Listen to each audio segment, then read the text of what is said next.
বাংলাদেশে এর আগে বিশ্বকাপ জয়ী অনেক ফুটবলার এসেছেন। 2006 সালে ফ্রান্সের কিংবদন্তি জিনেদিন জিদানের সফরের পর দিয়ে শুরু হয় এই ধারা। এরপর বিভিন্ন সময়ে বাংলাদেশে এসেছেন বিশ্বকাপ জয়ী তারকারা। চলতি বছর ঘুরে গেছেন ব্রাজিলের 2002 বিশ্বকাপ জয়ী মিডফিল্ডার গিলবার্তো সিলভা এবং জার্মানির 2014 বিশ্বকাপ জয়ী তারকা মেসুত ওজিল। 2022 সালে বিশ্বকাপ ট্রফি নিয়ে বাংলাদেশে এসেছিলেন জিদানের সাবেক সতীর্থ ক্রিস্টিয়ান কারেম্বু। এবার তাদের উত্তরসূরি 2018 বিশ্বকাপ জয়ী ফ্রান্সের তারকা ফুটবলার কিলিয়ান এমবাপ্পেকে বাংলাদেশে আনার পরিকল্পনা করছে সরকার।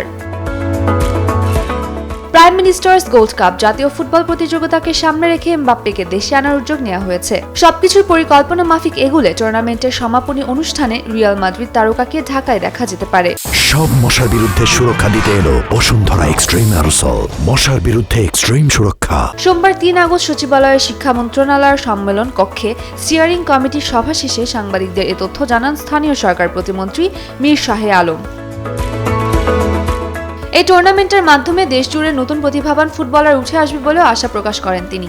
এজন্য প্রতিটি শিক্ষা প্রতিষ্ঠানকে ফুটবল দল গঠনের নির্দেশনা দেওয়া হয়েছে। কোনো কারিগরি কলেজ, মাদ্রাসা, উচ্চ বিদ্যালয় বা সাধারণ কলেজ দল গঠনে ব্যর্থ হলে তাদের এমপিও স্থগিত রাখার বিষয়টি বিবেচনা করা হচ্ছে। শিক্ষার্থী কম থাকলেও বিকল্প উপায়ে দল গঠন নিশ্চিত করতে হবে বলেও জানান প্রতিমন্ত্রী। আগামী সেপ্টেম্বরের দ্বিতীয় সপ্তাহে শুরু হওয়ার কথা রয়েছে প্রাইম মিনিস্টার্স গোল্ড কাপ জাতীয় ফুটবল প্রতিযোগিতা। সভায় বিভিন্ন মন্ত্রণালয়ের মন্ত্রী, প্রতিমন্ত্রী, প্রধানমন্ত্রী উপদেষ্টা মাহাদি আমিন এবং সংশ্লিষ্ট দপ্তরের ঊর্ধ্বতন কর্মকর্তারা উপস্থিত ছিলেন।